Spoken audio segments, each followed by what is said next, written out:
दगड़ियों, हम लोग पंचायती राज के 30 वर्ष पूरे कर चुके हैं।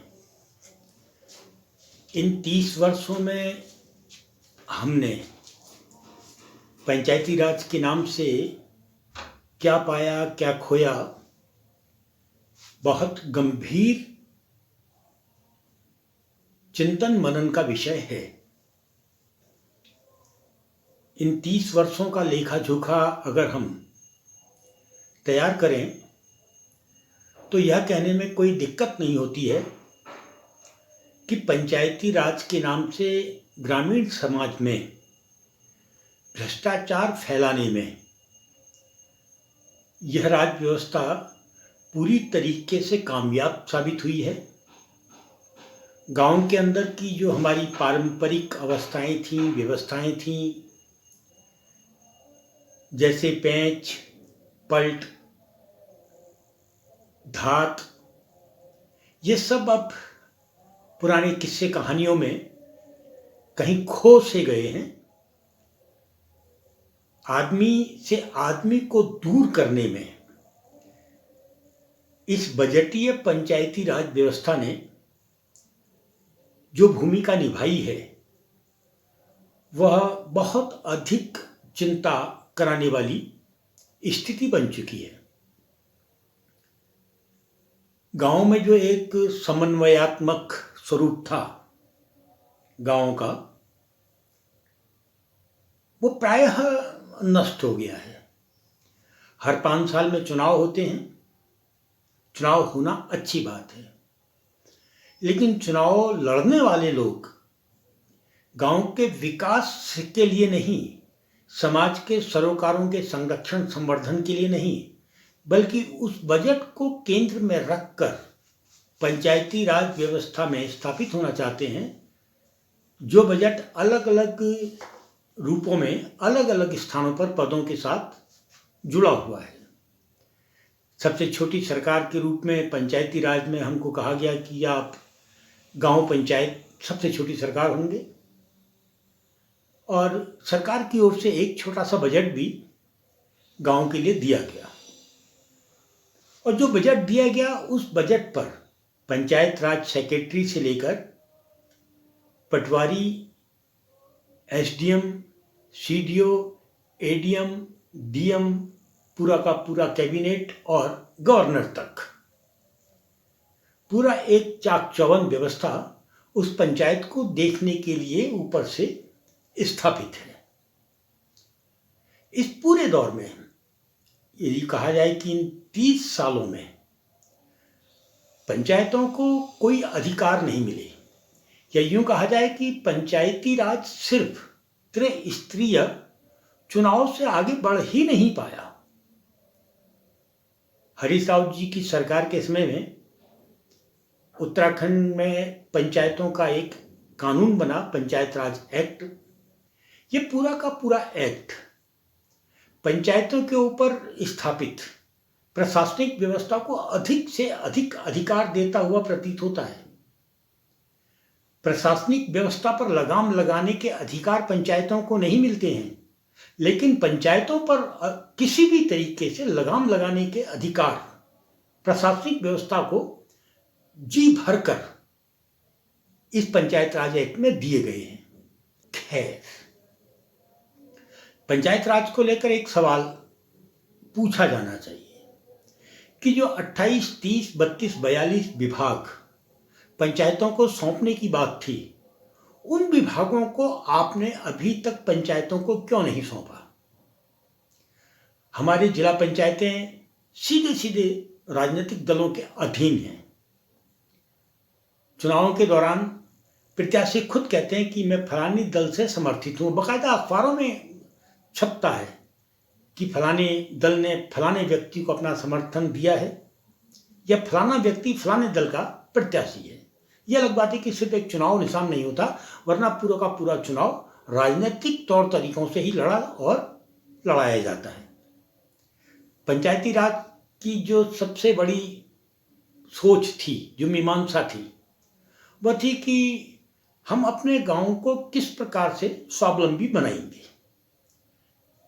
खूब सारे सरकारी विभाग तो पंचायतों के अधीन होने ही होने थे, लेकिन जो स्वावलंबी गांवों को बनाया जाना था उस दिशा में कोई भी काम ना तो किसी स्वयंसेवी संस्थानों की ओर से, संगठनों की ओर से किए गए और न ही सरकारों की ओर से किए गए। एक भी पंचायत ऐसी नहीं है जो सरकारी बजट के अलावा एक बड़ी सरकारी बजट के अलावा अपने लिए अलग से बजट की व्यवस्था करती हो। सरकारों को कहते सुना गया है कि आप चाहें तो अपने गांव के ऊपर हाउस टैक्स लगा सकते, मतलब टैक्स जनता से ले सकते हैं, लेकिन ऐसे कोई भी कार्यक्रम गांवों को नहीं दिए गए और देने के रास्ते भी खोले गए जो कार्यक्रम गांवों की अर्थव्यवस्था को मजबूत कर सकते थे, ग्राम पंचायतों की अर्थव्यवस्था को मजबूत कर सकते थे। हमारे गांव में बागेश्वर जनपद के कई गांव हैं जहां खड़िया निकलती है। ये खड़िया की खदानें पंचायतों के नियंत्रण में क्यों नहीं है? हमारे यहां वन पंचायतें होती हैं। वन पंचायतों में पर्याप्त मात्रा में चीड़ के पेड़ होते हैं। कई वन पंचायतों में इतने अधिक चीड़ के पेड़ हैं कि वो कम से कम दूसरे तीसरे साल में लीसा निकालकर एक लीसा प्लांट अपने गांव में चला सकते हैं, लेकिन ये रास्ता सरकार ने बंद किया हुआ है।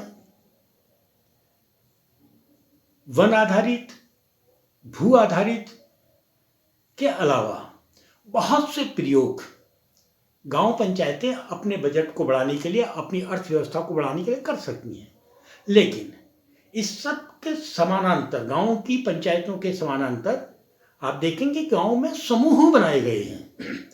वो समूह या तो एक ऐसे पद के अधीन होते हैं जो पद पंचायती राज में होना ही नहीं चाहिए था। डीआरडीए का डायरेक्टर होता है, उसको तो पंचायती राज में कोई कानूनी अधिकार ही नहीं होने चाहिए, लेकिन डीआरडीए यहां बाकायदा उन समूहों को संचालन करता है।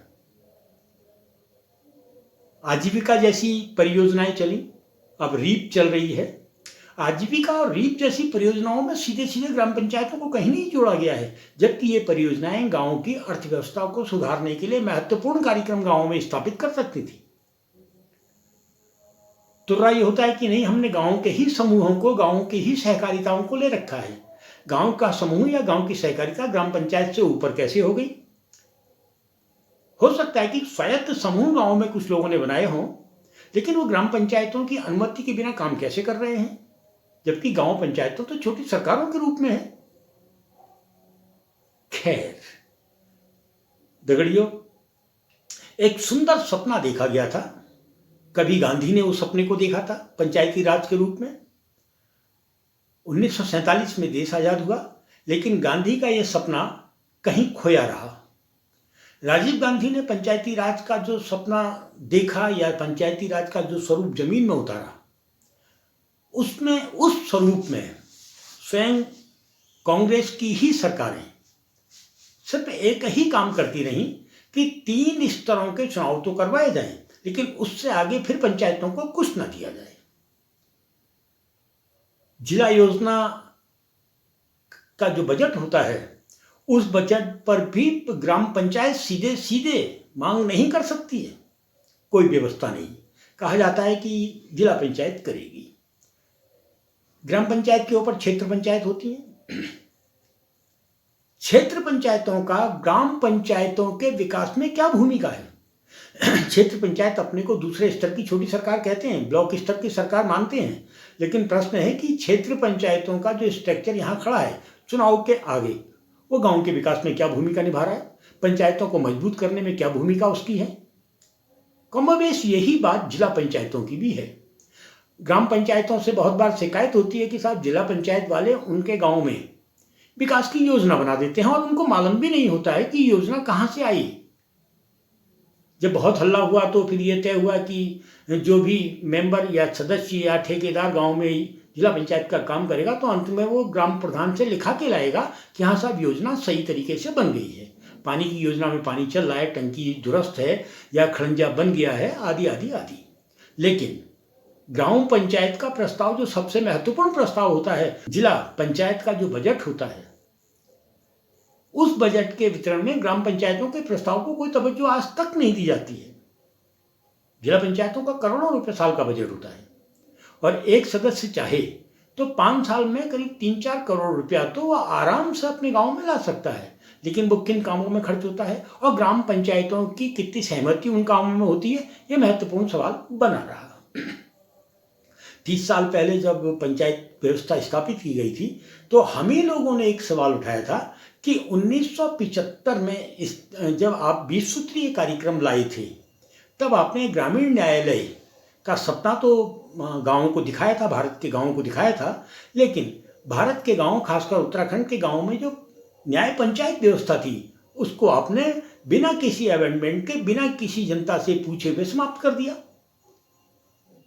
1975 के बाद न्याय पंचायतों का गठन ही आपने नहीं कराया। 10, 12, 14, 15 गांवों पर एक न्याय पंचायत होती थी। न्याय पंचायतों का पूरा पूरा एक क्षेत्र होता था। जनता चुनाव करके अपना न्याय पंचायत का सरपंच और पंचों को चुनती थी और न्याय पंचायतों ने जो अद्भुत फैसले किए हैं, जब तक न्याय पंचायतें सक्रिय थीं तब तक बहुत छोटे छोटे मामले और बहुत बड़े बड़े भी गाँव में ही निपटा लिए जाते थे। मतलब एक वादी या दो लोग जब लड़ते हैं तो उनका लाखों रुपया काले कोट और सफेद टाई वालों की जेब में नहीं जाता था, अदालतों के खर्चों पर नहीं जाता था, गांव में सब कुछ निबटता था और बड़े सम्मान के साथ, सलीके के साथ ये व्यवस्था होती थी, खुली पंचायत में होती थी। अगर कोई अच्छी खबर इस पर बने न्याय पंचायत व्यवस्था पर, वो हजारों हजार ऐसे फैसले मिलेंगे जो नज़ीर हैं। लेकिन 20 सूत्री कार्यक्रम में ग्रामीण न्यायालय के नाम पर गांवों को तो कुछ नहीं मिला। हमारी जो अपनी व्यवस्था थी, एक मजबूत व्यवस्था न्याय पंचायत के रूप में, वो हमसे छीन ली गई। जो उम्मीद हमको थी कि पंचायत राज व्यवस्था में न्याय पंचायत पुनर्जीवित होगी, अब हमारे मामले काले कोट और सफ़ेद टाइयों की लूट के लिए कम जाएंगे, वही मामले जाएंगे जो न्याय पंचायत में नहीं सुलझेंगे। लेकिन ऐसा कुछ नहीं हुआ। न्याय के नाम पर जो लूट गाँव के अंदर पहुंची है वो बदस्तूर जारी है। खैर दगड़ियों, पहली बार हुआ इन 30 सालों में कि जब समय पर हमारी पंचायत व्यवस्था के चुनाव भी नहीं हुए हैं। यदि वर्तमान सरकार, जिसने हमारे नगर निकायों के चुनाव करवाने में भी 1 साल 2-3 महीने का समय लगा दिया, यानी कि नगर निकायों में भी 1 साल 2-3 महीने तक प्रशासक बैठा दिए, उसी सरकार बहादुर ने समय पर ग्राम पंचायतों के, क्षेत्र पंचायतों के, जिला पंचायतों के यानी त्रिस्तरीय पंचायतों के चुनाव करवाने में भी कोई तवज्जो नहीं दी, न उनको भी प्रशासन के हवाले कर दिया। और इसमें देखो, चौंकाने वाली बात है कि जिन लोगों को हमने अपना प्रतिनिधि चुना था, कार्यकाल खत्म होने के बाद सरकार बहादुर ने उन्हीं को प्रशासक बना दिया। यहाँ एक बड़ा जोरदार सवाल है कि जो हमारे जिला पंचायत के अध्यक्ष होते थे, अब जो जिला पंचायत के प्रशासक हैं, वो जिलाधिकारी के सामने जब बैठते थे अध्यक्ष की हैसियत से, तो बड़ा सम्मानजनक तरीके से बैठते थे। उनके पास अधिकार होते थे, उनके पास एक गरिमा होती थी, तेज होता था। और प्रशासक के पास क्या है? आप कोई निर्णय नहीं लेंगे, निर्णय सरकार लेगी, आप सिर्फ चेयर तोड़ेंगे। और जिलाधिकारी के आगे वही प्रशासक जो जिला पंचायत अध्यक्ष के रूप में बगल की कुर्सी में जिलाधिकारी के बैठता था, कमिश्नर के बगल की कुर्सी में बैठता था, प्रशासक की हैसियत से उसकी कुर्सी कौन सी होगी? इतना सा सम्मान ना तो देने वाले ने ख्याल किया और ना इन सम्मान लेने वालों ने ही कोई ख्याल किया। वरना थोड़ा भी शर्म होती तो ये प्रशासक कहते, नहीं साहब, हम अध्यक्ष के पद पर थे, अध्यक्ष का कार्यकाल खत्म हो गया है तो कोई बात नहीं, पहले तो आप प्रशासक नहीं बैठाना चाहिए था, आपको नहीं बैठा सकते थे, अब बैठा ही दिया है तो अपना प्रशासक अपने प्रशासन से काम कराइए, अब हमको अध्यक्ष से छोटा मत बनाइए। खैर दगड़ियों, पता नहीं ये धामी जी की सरकार जो वो कानून तो बनाती है जिन कानूनों को जनता ने नहीं मांगा है, लेकिन जो काम उसका था, निर्धारित समय पर निकायों के चुनाव करवाना, निर्धारित समय पर पंचायतों के चुनाव कराना, छोटी छोटी सरकारों का पुनर्गठन करके जनता को सौंपना, उस काम से वो भाग रही है। कब होंगे पंचायतों के चुनाव नहीं कहा जा सकता। अब निकायों को आपने 1 साल लेट कर दिया तो पंचायतों को आप कितना लेट करेंगे पता नहीं। फिलहाल आपने अभी पंचायतें प्रशासकों के हवाले कर दी हैं। जो छोटे मोटे काम गांव के अंदर होते थे और प्रशासक भी नहीं कर सकता, क्योंकि प्रशासक को कोई अधिकार तो है ही नहीं कि वो नीतिगत निर्णय ले सके। और जो हमारी पंचायतें हैं वो नीतिगत निर्णयों के लिए ही गठित होती थी, और नीतिगत निर्णय आप ले नहीं सकते हैं तो इन प्रशासकों का महत्व क्या है। खैर दगड़ियों, हम एक बहुत मजबूत पंचायती राज उत्तराखंड में स्थापित कर सकते हैं, लेकिन ये तभी संभव है जब पंचायतों को हम राजनीतिक दलों से बचा के रखें। हमें तो एक मांग और उठानी चाहिए कि नगरों के निकायों में जो व्यवस्था है उसमें भी राजनीतिक दलों को बाहर किया जाए। प्रायः आपने देखा होगा कि निर्दलीय अच्छा जीत रहे हैं, निर्दलीय अच्छा प्रदर्शन कर रहे हैं, यानी जनता में एक गुस्सा है और जनता नहीं चाहती कि राजनीतिक दल राज्य या केंद्र से बाहर की व्यवस्थाओं में भी हस्तक्षेप करें। ये जनता नहीं चाहती है, और जनता अगर नहीं चाहती है तो जनता को एक बार लामबंद होना ही चाहिए, क्योंकि पंचायतें सिर्फ पंचायतें नहीं होती हैं, बल्कि अगर कोई पंचायत चाहे तो बहुत महत्वपूर्ण तरीके से गांवों की शक्ल बदल सकती है, क्योंकि उनको नीतिगत निर्णय लेने का अधिकार आपका वोट देता है। फिर मिलता हूं दगड़ियों, फिर मिलता हूं।